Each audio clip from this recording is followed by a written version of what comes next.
Indonesia dikenal sebagai salah satu negara yang memiliki keanekaragaman hayati yang tinggi. Dengan luas area sekitar 1,3% luas dunia, Indonesia juga tercatat sebagai negara yang kaya akan sumber genetik dan berbagai jenis tanaman pangan. Setiap tahunnya jumlah penduduk Indonesia selalu mengalami peningkatan. Hal ini juga memicu meningkatnya kebutuhan bahan pangan utamanya, beras. Sementara produksi beras dalam negeri belum mampu memenuhi kebutuhan tersebut. Akibatnya Indonesia harus mengimpor beras dari negara lain.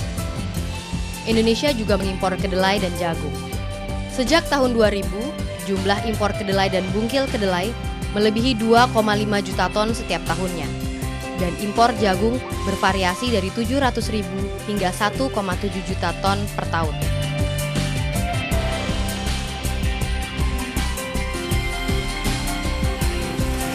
Banyak faktor yang menyebabkan produksi pangan berjalan tersendat-sendat.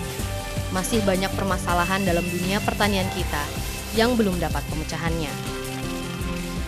Tapi sampai saat ini serangan hama itu ya belum bisa kita atasi, yang namanya pakai organik ya, bahan-bahan organik gitu. Memang saya sangat tergantung di situ. Nah, saya bisa tahu, pernah saya baca ada artikel menyangkut kumbang yang mati dengan jamur. Nah, itu jamur itu barangkali bisa dikembangbiakkan untuk bisa dipakai, yang siap pakai nanti menghantam hamanya itu. Nah, ya. Itulah saya kira memang kekurangannya di sini sekarang itu tidak lengkap semuanya, sehingga sepotong-sepotong ada yang kita bisa bikin dengan pupuk yang namanya mungkin mikroba, tapi fungisida, insektisidanya itu masih kita tergantung kepada ini.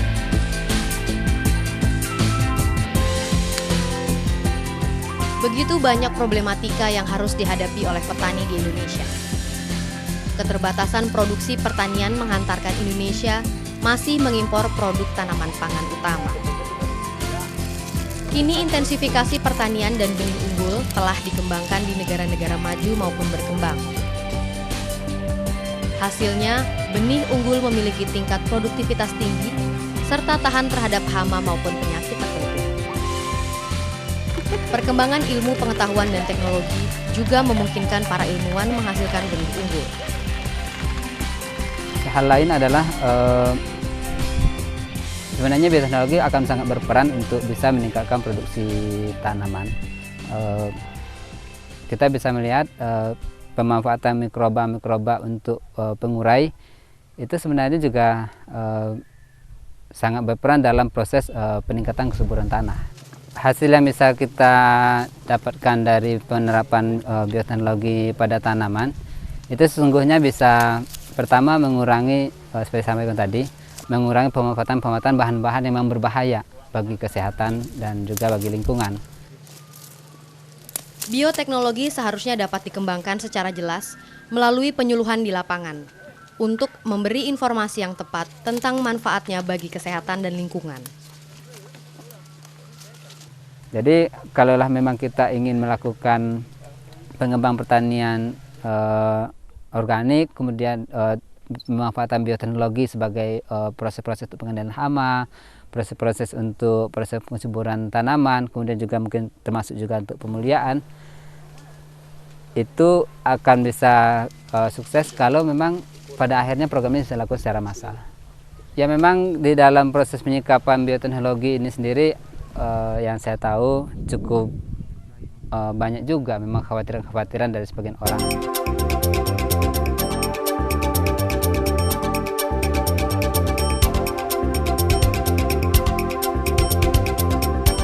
Di masyarakat dunia maupun di Indonesia sendiri, pro dan kontra tentang penerapan teknologi dalam ilmu hayati selalu terjadi.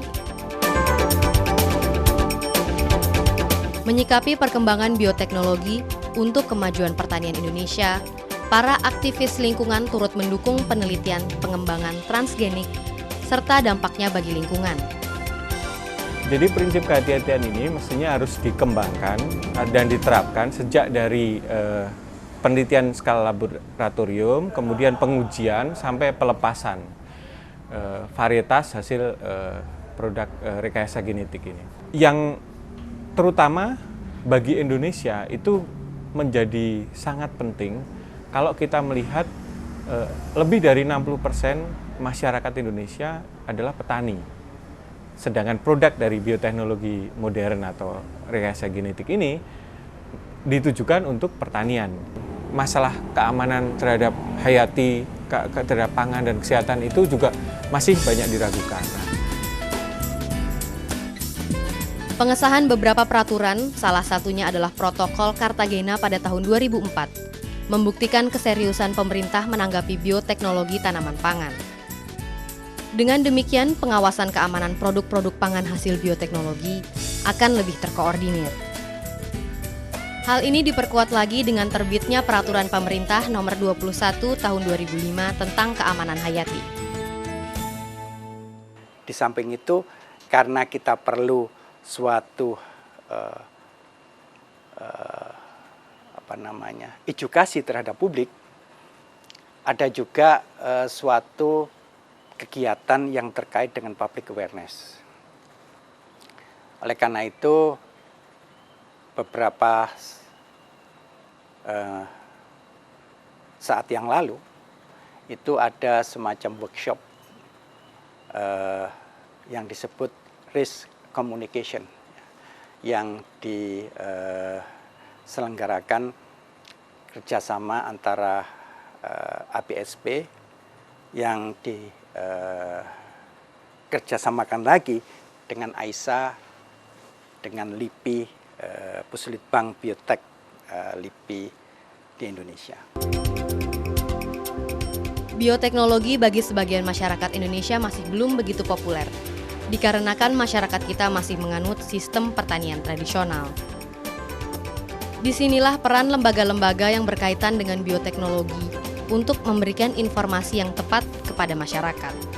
PBPI atau Perhimpunan Bioteknologi Pertanian Indonesia adalah suatu wadah yang menghimpun para praktisi, peneliti, pakar, dan pemerhati bioteknologi pertanian di Indonesia dengan tujuan untuk menghimpun informasi dan mendesiminasikan atau menyebarluaskan informasi itu kepada para anggota dan juga kepada masyarakat Indonesia yang membutuhkan informasi tentang bioteknologi.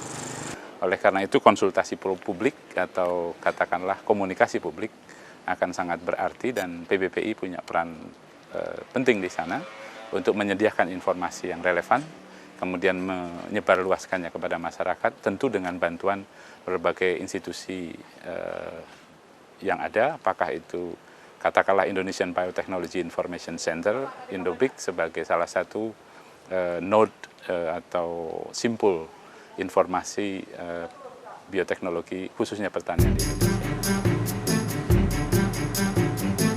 Metode bioteknologi juga akan terus dikembangkan sebagai salah satu terobosan teknologi yang berpotensi meningkatkan produktivitas pertanian untuk mengimbangi laju pertumbuhan penduduk. CropLife Indonesia merupakan salah satu asosiasi industri yang antara lain bergerak di bidang pengembangan bioteknologi tanaman pangan. Dan untuk menerapkan teknologi modern dalam pertanian, terkadang dapat menimbulkan berbagai isu di kalangan masyarakat.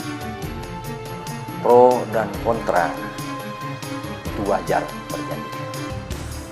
Dan CropLife bersama anggota-anggotanya yakin bahwa dengan rentang waktu yang akan datang, dengan adanya introduksi dan sharing ilmu pengetahuan, maka akan tercapai tujuan bioteknologi itu akan diadopsi dengan baik di Indonesia. Alhamdulillah, PP mengenai keamanan hayati sudah kita punyai. Harapan kita bahwa peraturan-peraturan selanjutnya seperti peraturan pelaksanaan daripada bioteknologi ini bisa segera ditelurkan oleh para pakar dan para ahli kita ini.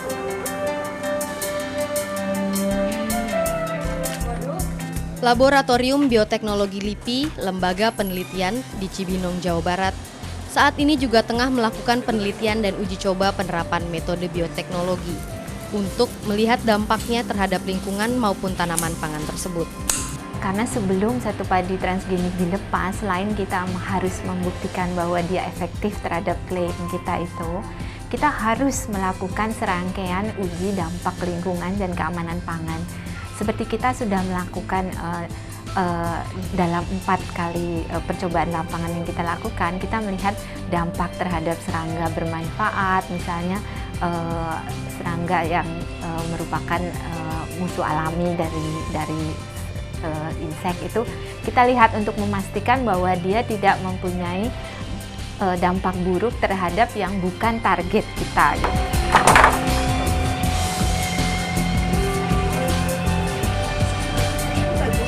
Dukungan dari berbagai organisasi di Indonesia terhadap pengembangan bioteknologi terus bermunculan.